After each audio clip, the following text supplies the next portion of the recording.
Are you unsure about what the fall will look like when you go back to school? Are you nervous that this global pandemic that we're dealing with is going to leave you a little scattered in terms of what your classroom may look like or what instruction may look like inside of your classroom? Are you going to be all virtual? Are you going to be in class full time? Or is it going to be a hybrid of both? Whatever you're dealing with in your school or your district, I want you to know that you can absolutely teach guided reading virtually, and that's what we're going to work on today. I am going to show you a clear-cut way, step by step, of how you can teach guided reading virtually through your computer screen. So if that's of interest to you, please stick around and keep on watching.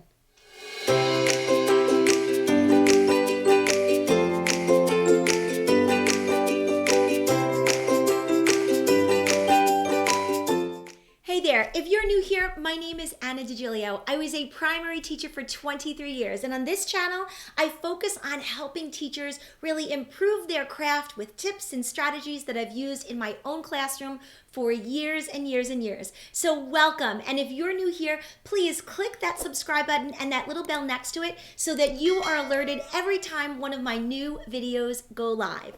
So let's jump into today's training. I have been doing live trainings over the last 7 weeks for teachers on the internet, of course, and we've been talking about guided reading, and I've been trying to help them really solidify their guided reading instruction to ensure that they get the most bang for their buck when they're teaching their guided reading lessons. That's my goal. I want to teach teachers how to really streamline their instruction for guided reading to make sure it's effective, it's rigorous, and it's streamlined, because let's face it, we don't have a ton of time in our classrooms. And I know many teachers struggle with time management when it comes to ensuring that you can give or teach a really solid lesson in 15 to 20 minutes. Many teachers struggle with that when it comes to guided reading. So I have been really trying very hard to help teachers realize that yes, you can do an effective, streamlined, and very rigorous guided reading lesson in 15 to 20 minutes. And I've been doing those live twice a week for the last 7 weeks, and it's been lots of fun. But the reason why I'm doing this video today is because many of the teachers, now over 20,000 teachers, have taken this training over the last 7 weeks. I know that's a pretty crazy number, right? But the questions that I kept seeing over and over and over and over again is, how am I going to do this virtually? How am I going to do this if we have to do distance teaching and distance learning? It was overwhelming when we were thrown into it in March. So let's start with just a couple of things. Number one, we don't know what the fall is going to bring. And honestly, this is such a dynamic situation that we're all in that it changes from day to day. One day it's one thing and the next day it's the next thing.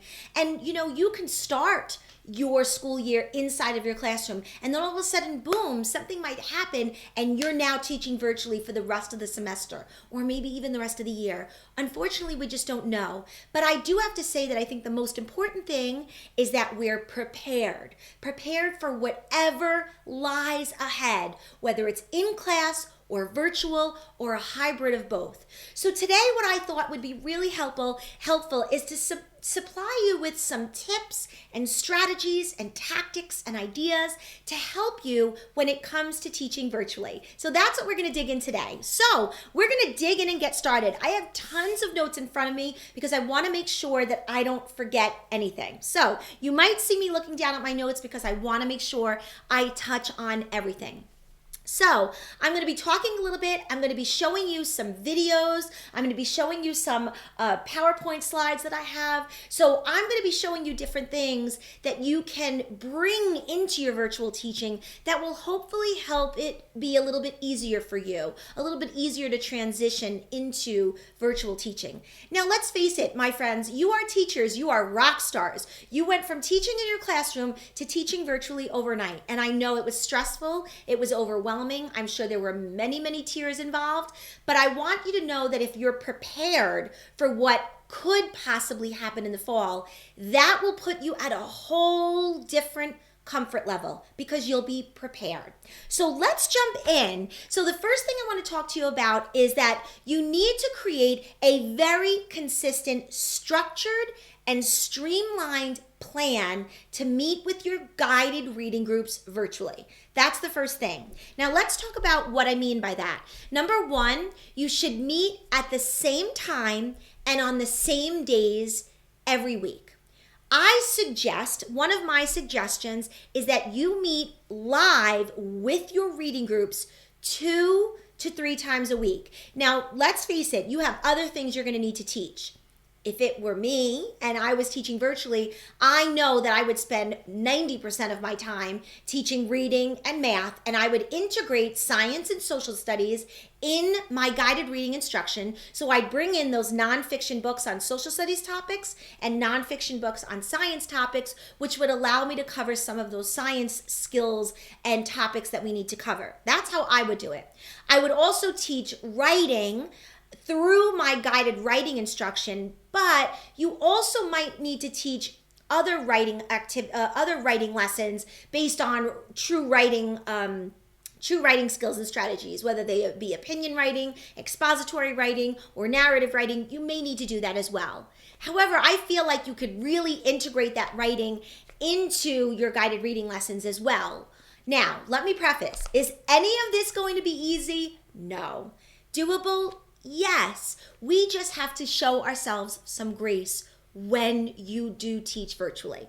So one is create a consistent and structured streamlined plan. Number 2, meet with your groups the same time and the same days live. Don't change it. This week it's on Monday, next week it's on Wednesday, the following week it's on Thursday. Meet with your reading groups the same day and the same time every week, because that consistency creates organization, creates a good structure, and will allow your students to really flourish because of the consistency. So meet with them each day, whatever day you meet with them, the same time and the same day consistently every single week. Okay? Number 3, I would alternate your guided reading instruction between providing them with fiction stories and nonfiction stories. I would do fiction one week and I do nonfiction the next week. And I keep alternating between fiction and nonfiction to ensure that we're going to touch on all of those standards, whether they be literature standards or informational reading standards. We need to touch all of them. So I suggest alternating between fiction and nonfiction. The next is that, again, what I wanted to say was that you have to teach reading and math, and I believe those are the 2 most important concepts that should be taught virtually. And I believe if you teach thematically, bringing your science and social studies into your guided reading, I think that will be really helpful to teach or at least touch on those science and social studies concepts that you need to touch on. This is a perfect way to do that. So that was the first thing, just really creating a very structured, streamlined plan, meeting on the same days and the same times each week with each group. So if you've got 4 groups, right, if you have 4 groups of students, then you're meeting, let's say, with group A on Monday and Wednesday. You're meeting with group B, also Monday and Wednesday, but different times. So you have a very consistent structure so they know when they're meeting with you and what time every week. That consistency, children thrive on. So try to keep it consistent, okay? Next thing that I want to talk about is let's talk about the structure of your lesson, which I believe is really important. Now, all of my lesson plans are structured as a 3-day plan. Now, you're going to have to break this down into a shorter lesson because let's face it, you're probably only going to meet with your students twice a week, maybe 3 times a week, hopefully, but you know what? There's a lot of other things that have to go on. So my suggestion is meeting 2 to 3 times a week, but on the other days that you're not meeting with them, ensure that they're working on authentic key literacy skill activities based on the book that you did. So let's talk about what I mean by that and let's go deep. Number 1, let's talk about the flow of your lesson. So I believe what you should do in the flow of your lesson, if you're dealing with early or emergent readers, I believe you should start with a little bit of a sight word review. And the way you can do that is by doing invisible magical words. I'm actually going to show you a quick video of that in a minute. So I believe you should start with either sight word review or introduction to new sight words if you're dealing with an emergent or early level group. Now, for your transitional and fluent groups, they're probably not doing sight words, which is fine. So I suggest starting with your emergent and early readers with a sight word review or a sight word introduction of the new words that they're going to be using today. I suggest doing that through invisible magical words, which I'll show you, or you could use magnetic letters if they have magnetic letters home. But let's be realistic, they're home, right? They might not have the materials they need, but they absolutely have paper, they absolutely have crayons, and they absolutely have markers, hopefully. So you can do an easy invisible magical words with them, and I'm going to show you that in a minute. So next, I suggest doing an introduction to the book. I suggest you project the book on your screen, which I'll show you in a second. Project the book on your screen and do a book introduction. That quick 10-second little blip of what the book is about. So that's my suggestion. Then I would also ask the students to do a quick prediction. So I would project this book on the screen. Again, I'm going to show you how you can do that. And I want you to just quickly go through and do a picture walk with your students and ask them to make predictions. Maybe ask 1 or 2 students. Now, I suggest doing your video lessons if they're going to be live via Zoom, Google Meet, or Microsoft Teams. All of those video platforms allow you to share your screen virtually with your students that are live with you. So I suggest doing a quick picture walk, not long, show them the illustrations, and then ask 1 or 2 students to make a prediction based on one of the illustrations or what they think the story might be about, even based on just the cover illustration. So I suggest doing that next. All right, after that, we need to do the read and prompt section. Now, let's be realistic. Your students are not sitting in front of you, right, at a guided reading table. This is different. So it's going to take different instructional methodologies in order to teach guided reading virtually. So my suggestion is, again, project the book on the screen. Now, typically when my students are in front of me, they're whisper reading. Everyone's whisper reading. I'm listening in and I'm writing down my anecdotal notes. I'm listening in, I'm prompting, I'm writing my anecdotal notes. I'm listening in, I'm prompting, right? But they are going to be virtual. So I have 2 suggestions. One, actually I have 3 suggestions. One, you can do a round robin reading. Now, I don't love round robin reading. I'm not a proponent for round robin reading. Yes, I absolutely have done that in the past, but I believe that's not the best instructional strategy or methodology to use in guided reading for a variety of reasons. Number 1, children that are listening to other children read typically aren't paying attention. Number 2, sometimes it causes a lot of anxiety for children to read aloud in front of other children. And number 3, I don't believe they are thinking about what the other child is reading as they're listening. I believe that this is true when you do a round robin type of reading activity. But let's be realistic. This is virtual teaching and learning, right? So we need to be realistic. So I would, number 1, try round robin.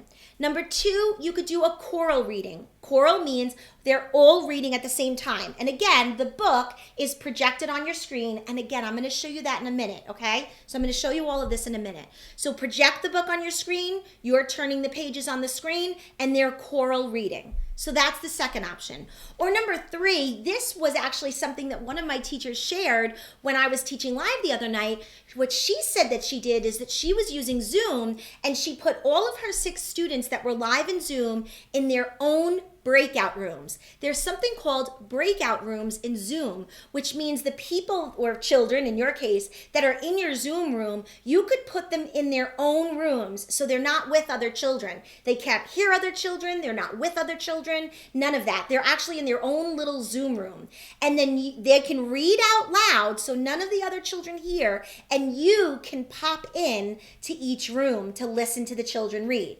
Now, is that a little bit more work to do? Yes, but it does give you the opportunity to listen to each child reading like you typically would in a group. So those are my 3 suggestions for reading the story. 1, round robin, which I don't love, but sometimes we have to use it. Number 2, choral reading, where they're all reading together while you're projecting the book. Or number 3, break them out into Zoom breakout rooms where every child is reading out loud in their own room and you pop into each room. Zoom allows you to do that.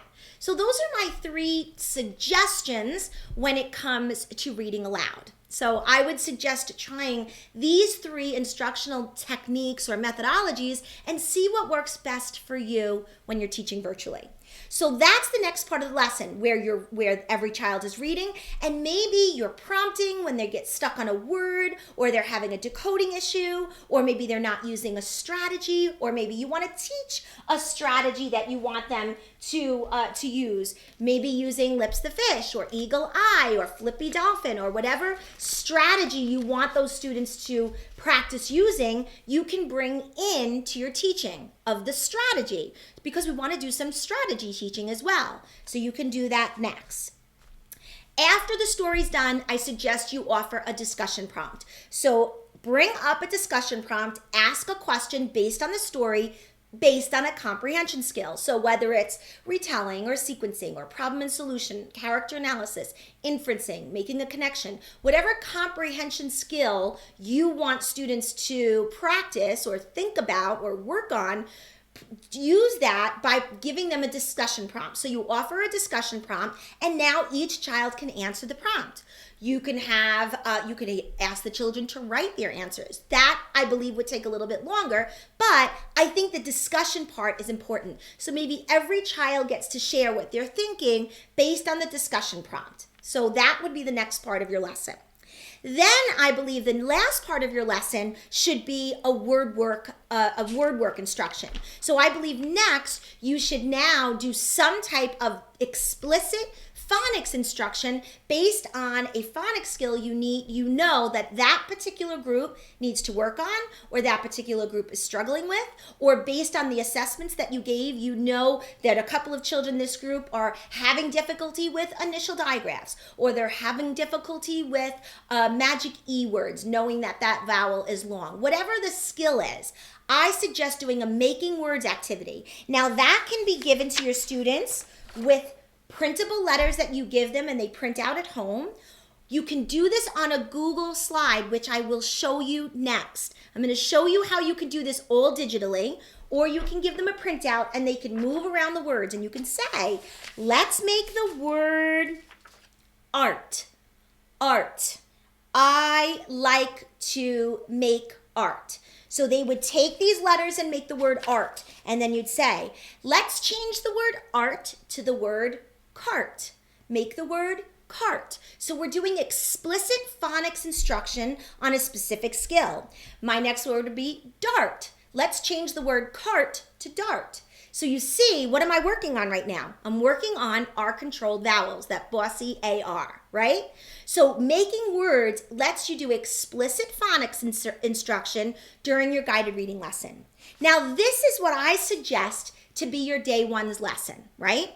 Now, after your day one lesson is over, because you've just done that live, now you want them to take action. So my suggestion is assigning your students authentic activities based on the book that you read in group. I suggest assigning them a sight word activity. I suggest you assigning them some text-dependent questions. And I also suggest you might assign them to reread the story again independently if you have the ability to do so with the program that you're using. But stay with me, because I'm going to show you how you could do that very easily. Okay? That would be my suggestions. Doing some sight word instruction, doing some text-dependent questions, and maybe rereading the story, or listening to the story, which I'll show you in a minute, or even recording the story and listening back to their own reading as they look through the book again. Again, I'll show you that in 1 minute. So that's my suggestion for your day one live instruction. So you do live instruction, and then you give them authentic activities that are directly aligned to the book that you gave them. Okay?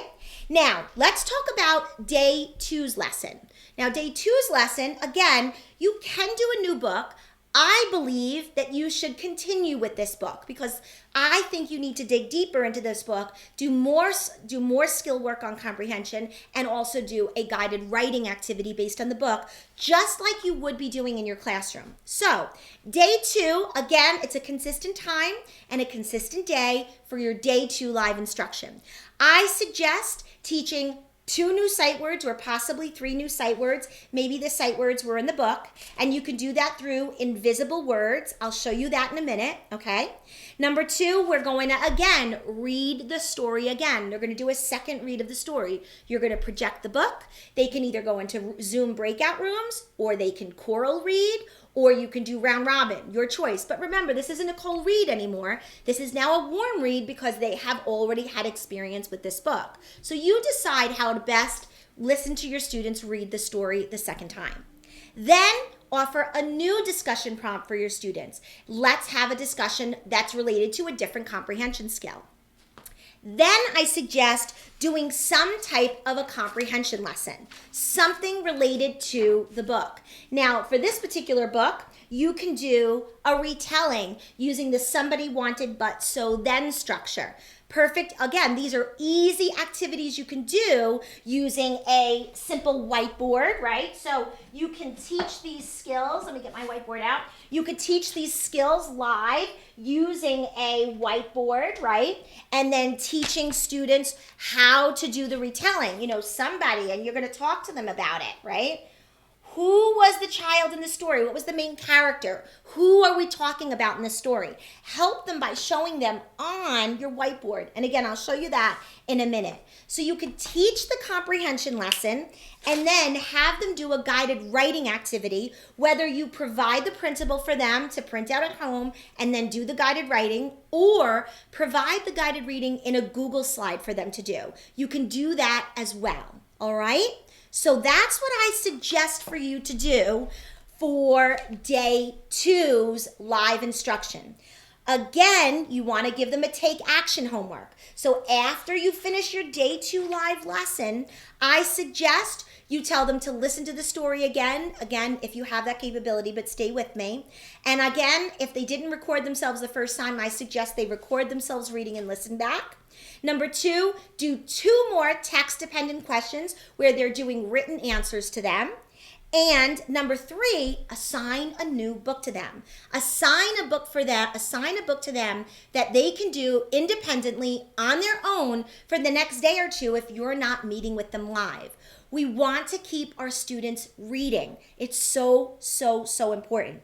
So let's talk about how you can do this. So what I'm going to do right now is I'm going to quickly share my screen with you, and I'm going to show you how this could possibly look. Now, I did some live teaching on my Facebook page back when COVID first hit. I had about 100 students in a Zoom room, and these were children I didn't know. Just from my audience, I had parents bring their children on, and I taught live lessons. So I want to just show you very quickly what that can look like. So let me show you that right now. Hold on 1 second. Okay, so as you can see here, you're looking at a live feed of me teaching a lesson. I'm going to show you just a couple of different parts, what I did during the lesson. I'm not going to show you this whole video because it's almost an hour long. However, if you do want to see this, go to my Facebook page, Simply Skilled in Second, go back to March, and you could actually see me teaching live if you want to see what it really looked like. So I'm going to show you what I meant by invisible magical words for sight words. Let's watch. Go. Let's do one more. Let me see those BE. Ready? Do it with me. I'm going to just move it to R-O-U-N-D. Around. Say the letters as you write them. Magical words. So as you can see, I was drawing it with the sight word with white crayon, coloring over with a marker. Very nice. Let's see. I'm going to see your names. So now I'm interacting. Austin, nice work. Bailey, Bristol. So now I'm interacting with the students. We're doing some sight word practice, okay? Then I'm going to move to where I now project the book. So now what I'm doing is I'm projecting the book on the screen, and I'm going to have the students either listen to the book. Now, the way I taught this one was they actually listened to the book being read aloud. I'll show you. We don't want you to do that in your lesson because that's not what we want students to do. We want them reading on their own. So this happens to be a much higher level book. This is, I believe, a level M or N book. But I want to just show you what it looks like. My name is Josh. I'm the middle child in my family. I have an older sister named Amanda and a little brother named William. As you could see, the words were highlighted as the story was read. Again, I don't suggest you do that with your students. I do suggest that you project the book, and again, you do either round robin, choral reading, or you break out into breakout rooms and allow them to read it on their own. However, listening to books after you do the first read, I believe that's a very important skill that you can have them do when they're home learning virtually. So let me show you another part of what it looks like. So we projected the book the whole time, and then I would now I did an activity of, we were doing a making words activity. We were actually doing a VC Magic E. Dog buried his bone in the yard. Bone. Let me see it. Hold it up. Good job. Now remember, the word bone is a common noun. So do we need a capital B or a lowercase b? I'm doing a little direct teaching. Lowercase. Lowercase. Lowercase. Because I'm actually watching my students actually on Zoom when I'm looking off to the side. I'm watching them on Zoom. So now you don't see the Zoom on my image right here because I had Zoom on a different computer. But I'm teaching them how, I'm doing a making words lesson that I showed you with the paper before, but I'm using magnetic letters. Okay, very important, because boys and girls, we're not writing proper nouns. A proper noun is a name of a person, place, or thing, and the word bone is not at the beginning of a sentence. So these words should be lowercase letters, unless of course you're using magnetic letters and you only have a capital B, then I understand, all right? Good job, bone. Let me see those fingers. Are we ready? Here we go. B-O, grab it. Bone. Do it again. B-O, bone. I love the dancing. B-O, bone. Under the word. B-O, bone. B. Now, as you can see, we're going to go do again, the next word. Vowel, consonant, magic E, not changing. This ending is not changing. Vowel, our middle. So as you can see, that was the way I taught a making words lesson. Let me come back on screen. So that was the way I taught a making words lesson. I used my magnetic letters and I taught the making words lesson. Again, if they don't have magnetic letters, give them a printable, and I'll show you how to get that in a minute. So that was how I taught that part of the lesson. But then I even went into a comprehension lesson. Let me show you. I'm going to get to that part. Let me get to it.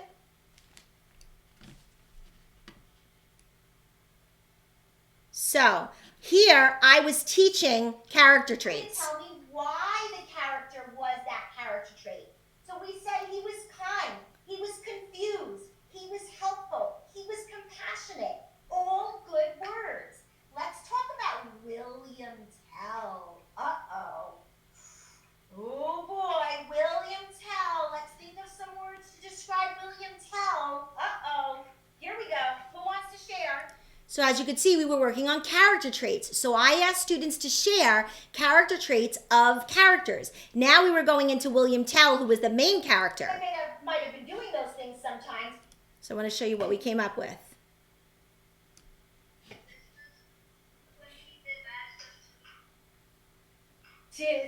When he did bad stuff to them, right? Or when they weren't doing what they were supposed to be doing, he snitched on them. So we were talking here, and I was getting students to interact with me. I said, well, they were giving me describing words to describe. Let me come back on screen. They gave me describing words to describe William Tell, and he was a snitch. And then I said, well, why was he a snitch? Why do you think that? What did he do? Prove your answer. And he was answering me what William Tell did that made him a snitch. So we were providing evidence. So this was the way I taught a comprehension lesson right live.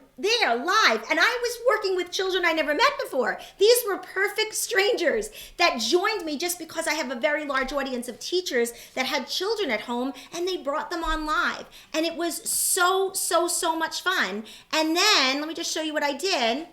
Let me just go back here so I can show you. Then what I did was I gave the students some text-dependent questions. On Facebook. Hold on. On Facebook. Let me get. Cousins, whoever you're with, work on these questions at home because when you go back to your school, your teacher. So here I was giving them text-dependent questions to answer based on the story that we just read. So that's what I'm talking about. Give them authentic activities based on the story you just read.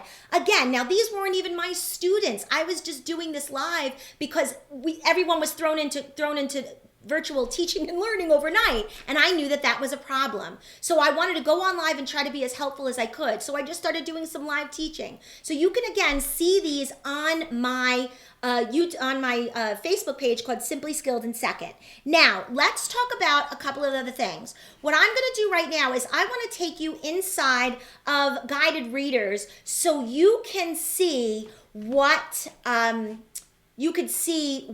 guided readers looks like and how guided readers can help you with live teaching. So let me show you. So this is what guided readers looks like. So I'm going to log in really quickly as a teacher and I'm going to show you. So what I have here inside of guided readers is I created my reading groups. Here are all of my reading groups, and as you can see, it allows me to organize my reading groups by Fontes and Pinnell reading level. So I organize my kids in the groups. Now let's say I'm meeting with this G group, which is they're called my Falcons, and let's say I know that I'm going to teach them a G-leveled book for guided reading. What I'm going to do is I'm going to assign this book that I was showing you called The Pizza Fight, and I assigned it to the students. So when the students log in, they will see what Pizza Fight is. So I'm just going to go to my bookshelf now to show you what it looks like here. So I'm going to go to my G-level books, and I am going to go to Pizza Fight so you can see what it looks like. Here's Pizza Fight. Here are all the materials that I provide, all the lesson plans, the printables, the running records, and then of course the Google Classroom, which I'll show you in a second. But as you can see, sorry about that, as you can see, the students I also have the ability to assign it. So I click assign, I'm going to assign this book to all my level G students. So now let's log in as Anthony. So I'm going to log out and I'm going to log in quickly as Anthony. It's really quick to log in.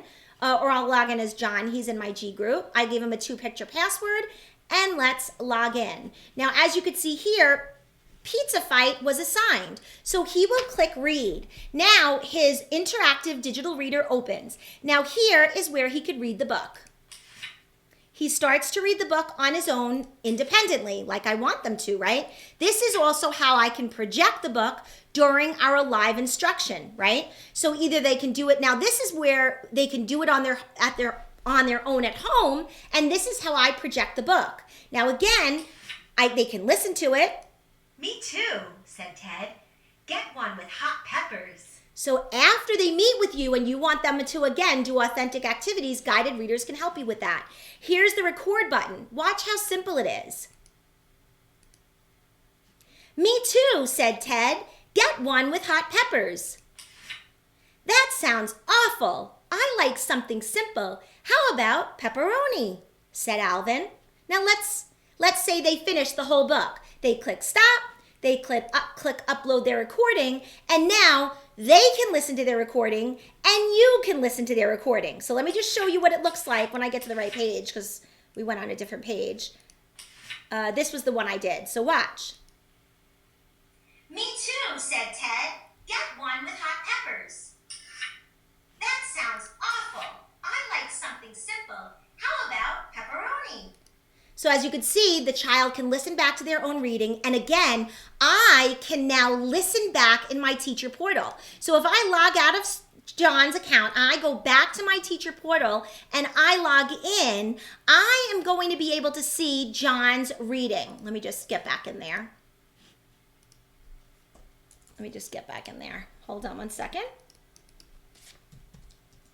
So once I get back into my account, I'm going to go to my reporting section and I'm going to go to my student report because I want to check out John's work. So I'm going to go to John's work. I'm going to run the report, and then I'm going to see all the things that he's done. So this is just what he's done. But I also want to see what John what John did in terms of his recordings. So I want to go back to John and I want to look at his recordings. So right here, as you can see, this is the recording I just did. Me too, said Ted. Get one with hot peppers. So this allows you to listen back to their reading. So that's the power of guided readers. Now, let me show you what it looks like when you assign the Google Slides. So if I assign Google Slides to my students, let me go back to my G books. Again, these are all professionally leveled by Fontes and Pinnell and Lexile. I'm going to go back to Pizza Fight and I'm going to open up my materials. I'm going to open up my Google Classroom activities. I am going to make a copy. And let me open it up. 1 second, it's just running. Here is the book, The Pizza Fight, that we just read. Now, as you can see, they can work on multiple activities, authentic activities aligned to the book. So here, I can assign them sight word instruction, where they're going to find the sight words in the book. Here, they're going to work on building sight words, typing sight words, finding sight words in a sentence. Here, they're going to work on vocabulary development based on the words from the book. Here, maybe you have them read the book independently and then they look for words that they didn't know or they didn't know the meaning, and they can figure out what the meaning is based on the book, or maybe look them up, write down what they think the word means, and then use the word in a sentence. Here is the making words activity that I showed you with the paper, right? So with the paper, you can do it here in Google Slides, and we have all of the audio directions. First, build the word art.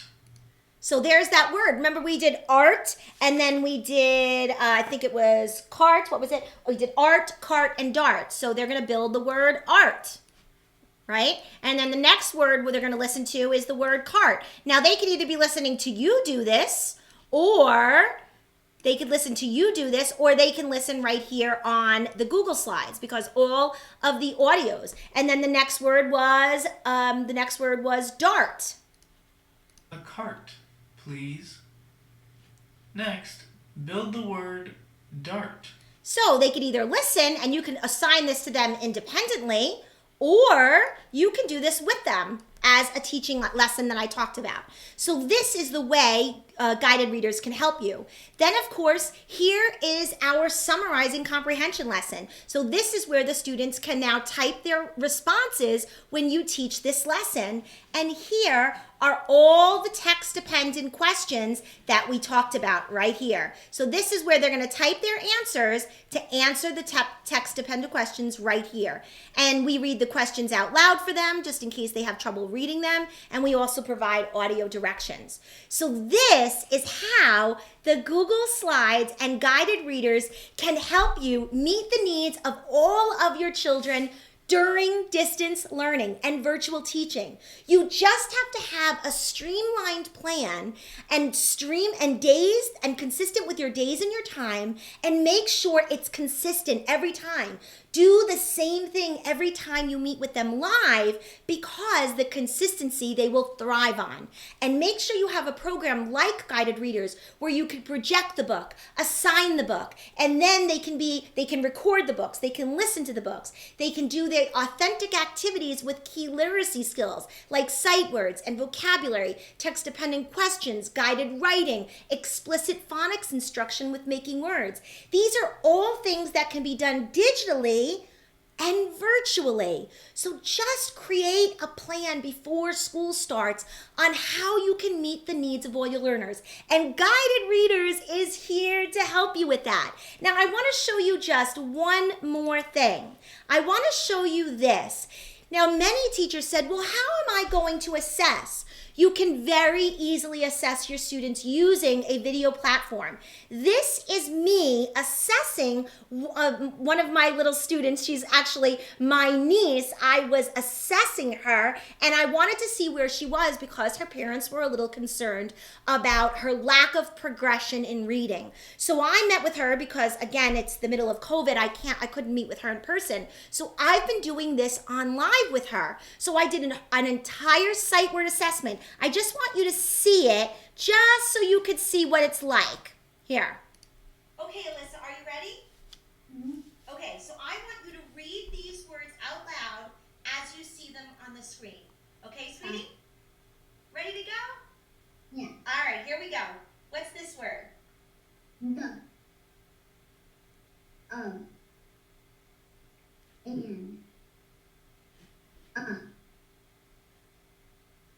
Two.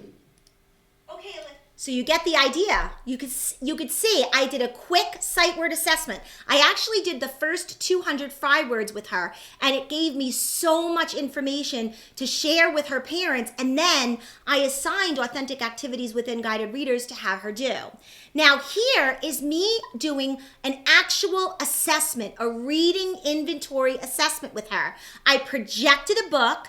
I was doing a running record as she was reading this. So here you can see us doing a running record. You don't see what I'm writing, but basically I am doing a miscue analysis.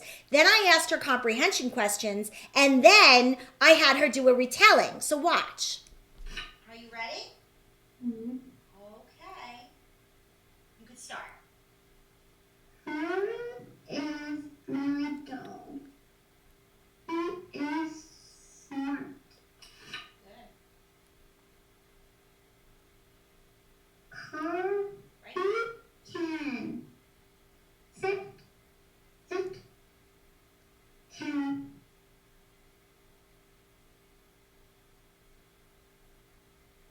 you can play dead.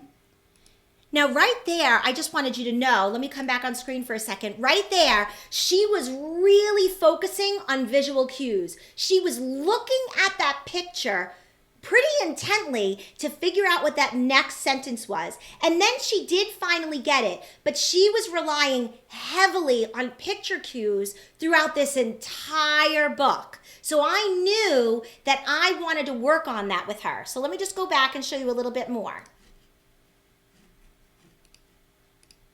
Good. Now this page. You can expect it good at that. So again, as you can see, I'm going to come back on screen again. As you can see, this was the way I assessed her virtually. Can it be done? Yes. Will it be easy? No.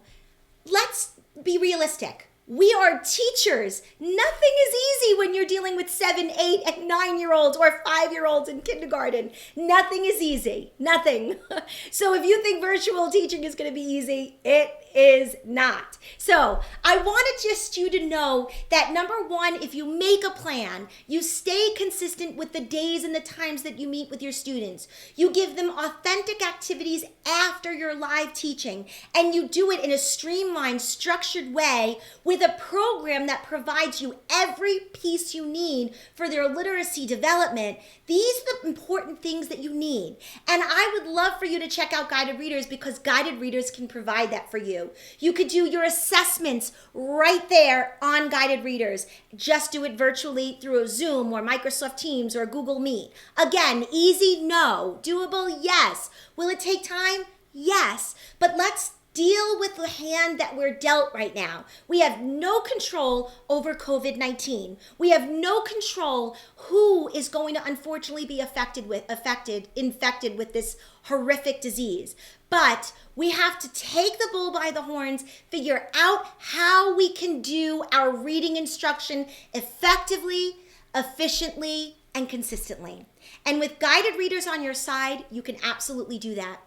Now, if you have another program that you can do virtually, use it. Just make sure it's consistent with the days and the times that you meet, consistent with the activities that you do, consistent with the activities you're expecting your students to do when the lesson is over, because consistency will allow your students to thrive. That's what's most important. The consistency will allow your students to thrive. I had many teachers using Guided Readers virtually, and they were listening and doing running records from their students' recording, and they were actually seeing their students have amazing results even during their virtual teaching and learning. They were just flabbergasted by the results that they were seeing. So, with that being said, I wanted you to know that I'm here for you, and Guided Readers is here for you to make your virtual teaching easy if you happen to have to teach via distance learning and virtual teaching in the fall. But I want you to know that I'm here for you to support you, and Guided Readers is here to support you. It's here to support your children and your students to make sure that they make gains and they progress in their reading development even if school is virtual in the fall. So I do truly hope that this video was helpful for you today, because I know a lot of teachers are nervous about teaching guided reading virtually, and it can be done, it can be differentiated, and it's doable. Will it be hard? Yes. But again, with consistency and doing a regular schedule and a consistent schedule, you'll get used to it too, and it will come easier to you as well as your students.